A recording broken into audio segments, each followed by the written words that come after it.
अलैकुम। पौवा खाली में यहाँ पर मौजूद मेरे सभी मोहतरम बुजुर्गों, भाइयों और हमारे बीच में यहाँ पर महागठबंधन के प्रत्याशी मौलाना सऊद आलम साहब आपके बीच में हैं। मैं बहुत दूर से आपके बीच में आई हूँ, आपकी बहन हूँ, आपकी बेटी हूँ, और सिर्फ इसलिए कि आज पूरे देश की नजर अगर कहीं है तो आप लोगों के ऊपर है कि बिहार की ये अजीम जनता हमें रास्ता दिखाएगी कि इस देश को किस दिशा में चलना चाहिए। नफरत के दिशा में, बेरोजगारी और गरीबी के दिशा में, या एक उम्मीद के दिशा में। तो आज हम सब आपके बीच में महागठबंधन के रूप में एक ऐसा गठबंधन लेके आए हैं जहां सभी का मान सम्मान, सभी की इज्जत होगी, जहां आपकी तरक्की के लिए, आपकी आने वाली नस्लों की तरक्की के लिए काम किया जाएगा। ये जो धरती है बिहार की, ये मेहनत कष्टों की धरती है और यहाँ पर सबसे ज्यादा ईमानदारी से मेहनत करने वाले हमारे भाई रहते हैं। लेकिन अफसोस की बात है कि आप लोगों को रोजगार के लिए अलग अलग सूबों में जाना पड़ता है, अलग अलग राज्यों में जाना पड़ता है। ये आपकी जो सरकार है, ये आपको नहीं रोजगार देना चाहती, आपकी तरक्की नहीं चाहती है। अब बहुत लंबा वक्त काट के आपके सामने ये सुनहरा मौका है कि आप लोग, हम सब एकजुट होकर मिलकर इस सरकार को बदलने का काम करें।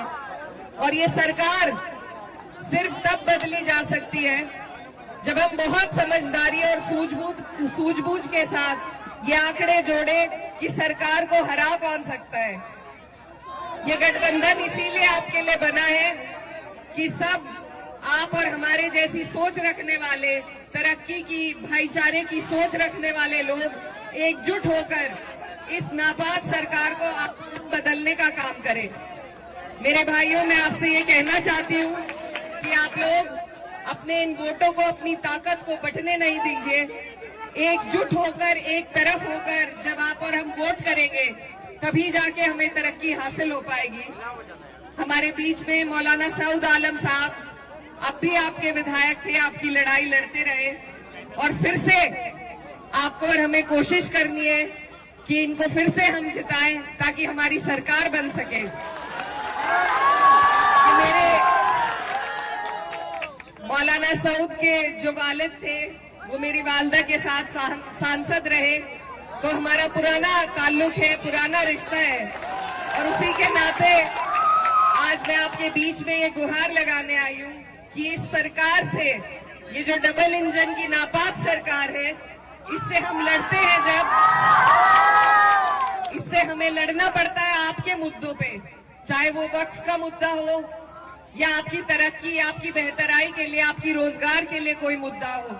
जब हम लड़ते हैं तो आपकी और हमारी लड़ाई का फायदा उठाकर जो लोग जीत के इस सरकार में बैठे हैं, उन्होंने किस तरीके से आपको और हमें धोखा देने का काम किया, ये बात आपको जरूर याद रखनी है। ये एक सिस्टम के तहत आपके और हमारे इदारों को बिल्कुल खत्म करना चाहते हैं ताकि आप और हम तालीम से, रोजगार से, तरक्की से दूर हों। तो इन लोगों के इस इरादे को अगर हम फेल कर सकते हैं तो सिर्फ एक वोट की ताकत हमारे पास है और कोई लाठी डंडे की ताकत नहीं है। सिर्फ वोट की ताकत से आप चोट पहुंचा सकते हैं और उसमें भी अगर हम अपने वोटों को बांट देंगे, अगर आपसी लड़ाई के चक्कर में हम इनको फिर जीतने देंगे तो ये हमारी आने वाली नस्लें आपको और हमें कभी माफ नहीं कर पाएंगी। तो मैं बहुत दूर से आपके बीच में, हमारा उत्तर प्रदेश आपकी तरफ निगाहें टिकाए बैठा है कि बिहार से जो संदेश निकलेगा वो पूरे देश भर में सरकार को बदलने का काम करेगा। तो मेरे भाइयों, आपसे मेरी यही गुजारिश है बार बार कि सभी लोग, माननीय अखिलेश यादव जी, राहुल गांधी जी, तेजस्वी यादव जी, सभी लोग कोशिश कर रहे हैं, आपके बीच में आ रहे हैं। इस बार आपके पास मौका है। अगर इस बार मायूस हो गए तो फिर लंबा मौका हाथ से चला जाएगा, इसलिए आपको चूकना नहीं है। और लालटेन का आपका बटन है, आने वाली 11 तारीख है, मैं आपकी बेटी, हमारे यहाँ बेटी बहन की बात कोई नहीं टालता, तो मैं उम्मीद करती हूँ कि बिहार की जनता भी पहली बार मुझे यहाँ आने पर मेरा मान सम्मान रखेगी, अपना प्यार देगी और हमारे भाई मौलाना सऊद आलम साहब को एक एक वोट देने का काम करेंगे। और भी जो लोग हैं वो भी अपने हैं, वो भी लड़ रहे हैं, लेकिन मेरा बस आपसे ये सवाल है कि वोट डालने से पहले ये सोचिए कि क्या वो सरकार बना सकते हैं। अगर वो सरकार के नजदीक पहुंचते हैं तो आप बेशक वोट उन्हें दे दीजिए, लेकिन वो नहीं पहुंचेंगे, उन्हें अगर वोट दिए जाएंगे, बटेंगे अगर हमारे वोट, तो सरकार फिर से भाजपा की बनेगी। और इस बार भाजपा नीतीश जी को मुख्यमंत्री भी नहीं बनाएगी, इस बार वो खुद कब्जा लेगी। तो अब तक जो हालात थे वो बद से बदतर आपके हो जाएंगे, इसलिए आपको पहले ही अपनी सुरक्षा करनी है और उसका जरिया मैंने जैसा आपको बताया सिर्फ वोट का है आपके पास। इस बार आपको नहीं बटना है, आपको एक एक वोट एकजुट होकर अपने प्रत्याशी लालटेन पर देने का काम करना है। तो इन्हीं बातों के साथ मैं उम्मीद करती हूँ कि बोआखाली की ये जनता, ये गयूर आवाम सही फैसला लेगी, लालटेन का बटन दबाएगी और मौलाना सऊद साहब को यहाँ से जिताने का फिर से काम करेगी। आप सब यहाँ मेरी बात सुनने के लिए इकट्ठा हुए, यहाँ पर दूर दूर से लोग आए, मैं आपका तहे दिल से शुक्रिया अदा करती हूँ। और बस एक बात के साथ आपसे विदा लेना चाहती हूँ कि उसूलों पर जब आ जाए तो टकराना जरूरी है, जिंदा हो तो जिंदा नजर आना जरूरी है।